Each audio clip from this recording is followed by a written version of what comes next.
गुजरात के सूरत से आत्महत्या का एक और मामला सामने आने पर सनसनी मच गई है। सूरत में एक दर्दनाक घटना सामने आई है, जहां 10वीं कक्षा में पढ़ने वाली 16 वर्षीय छात्रा अश्विता डामोर ने निर्माणाधीन इमारत की 6ठी मंजिल से कूदकर अपनी जान दे दी। जानकारी के मुताबिक अश्विता ने अपने भेस्तान स्थित घर से करीब 4 किलोमीटर दूर पांडेसरा इलाके की एक बिल्डिंग साइट पर जाकर ये कदम उठाया। वहां मौजूद सिक्योरिटी गार्ड ने उसे देखते ही आवाज लगाई, लेकिन वो बिना कुछ कहे सीधे 6ठी मंजिल पर गई और छलांग लगा दी। इसके बाद गार्ड ने तुरंत पुलिस को सूचना दी। आज घटना बनी है तो घरेथी छोकरी गई ने ट्यूशन थी આવ્યા પછી ઘરેથી બહાર ગઈ ને ફ્રેન્ડ ની ત્યાં જવું એવું કરીને ગઈ। એની ફ્રેન્ડ ઘરે નહોતી અને ઘરેથી એની ફ્રેન્ડ ની ત્યાંથી રિટર્ન આવતી વખતે પ્રિયંકા છોકરી પાસેથી એ લોકો રિક્ષામાં આવા બેઠી ત્યાંથી પાછી રિટર્ન ઘરે આવે મળી નથી એવી ખાતરી આવે છે। મારી દીકરીનું નામ છે અશ્વિતાબેન ઇનેશભાઈ। હવે એ 10મા ધોરણમાં ભણતી હતી। એ 16 વર્ષના અંદાજે છે। હું એનો પિતા છે।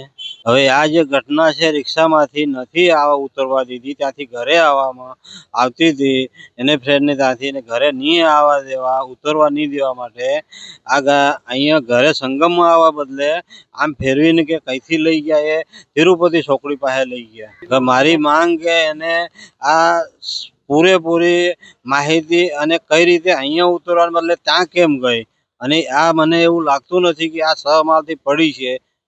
એને આત્મહત્યા નથી અને એ ભાગીને ગઈ છે। રિક્ષામાંથી ઉતરીને તો પછી બિલ્ડિંગમાં ચડી જાય ત્યાંથી એને ધક્કો મારી દીધો કે ખબર નથી, પણ એ ત્યાં અમને મુદ્દે મળે। અમારી માંગ તો છે કે એને પૂરેપૂરો ન્યાય મળવો જોઈએ કે એને ક્યાંથી અને કઈ રીતે અને શું થયું।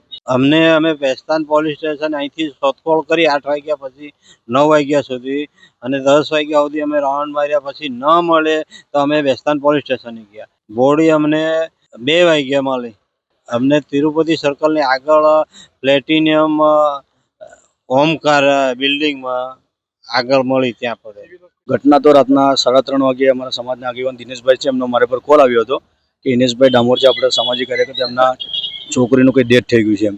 એટલે રાતના તાત્કાલિક અમે સિવિલ હોસ્પિટલ આવ્યા અને ત્યાંથી અમને જાણવા મળેલ માહિતી કે ઘરેથી છોકરી ટ્યુશનમાંથી આવીને પછી ફ્રેન્ડને ત્યાં મળવા જાઉં છું એમ કરીને ઘરેથી નીકળી ગઈ હતી અને નીકળ્યા પછી એમના ફ્રેન્ડના ઘરેથી પાછી રિટર્ન ન આવે એટલે અમને એમના પપ્પાએ ભેસ્તાન પોલીસ સ્ટેશનમાં મિસિંગ ફરિયાદ દાખલ કરાવી હતી અને એના આધારે ભેસ્તાન પોલીસની જીપ સાથે આ લોકો મોબાઈલ ટ્રેક કરીને એ લોકો આજુબાજુના વિસ્તારમાં જોવા નીકળ્યા હતા અને એના પછી આ લોકોને ભાળ મળી હતી કે તિરુપતિ સર્કલ છે એની આગળ ઓમકાર રેસિડેન્સીની મોટી સાઇડ ચાલી રહી છે 10-12 માળની।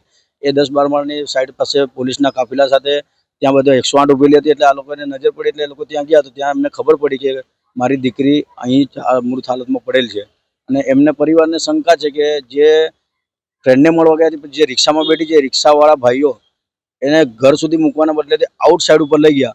એના બીકના મારે એ રિક્ષામાં ભાગીને કદાચ એ સાઈડ બાંધકામ સાઈડમાં ઘૂસી ગયો અને એ બાંધકામ સાઈડ પૂરેપૂરી ખુલ્લી હોવાથી એ ઉપર જવાથી એ અંદાજા વગર એ સાઈડ પરથી અંદર નીચે પડી ગઈ એવું અમને શંકા છે અને જેથી કરીને પાંડેસરા પોલીસ પાસે અમે ન્યાયની માંગણી કરી છે કે જે રિક્ષામાં બેઠી છે એ રિક્ષાવાળા વિરુદ્ધ અને રિક્ષામાં કેટલા ઈસમો બેઠા છે એ ઈસમો શંકાના દાયરામાં હોવાથી અમારે એ લોકો ઉપર શંકા છે પૂરી, એટલે એમને પૂરેપૂરી ન્યાય મળવો જોઈએ પરિવારને, એ અમારી માંગ છે।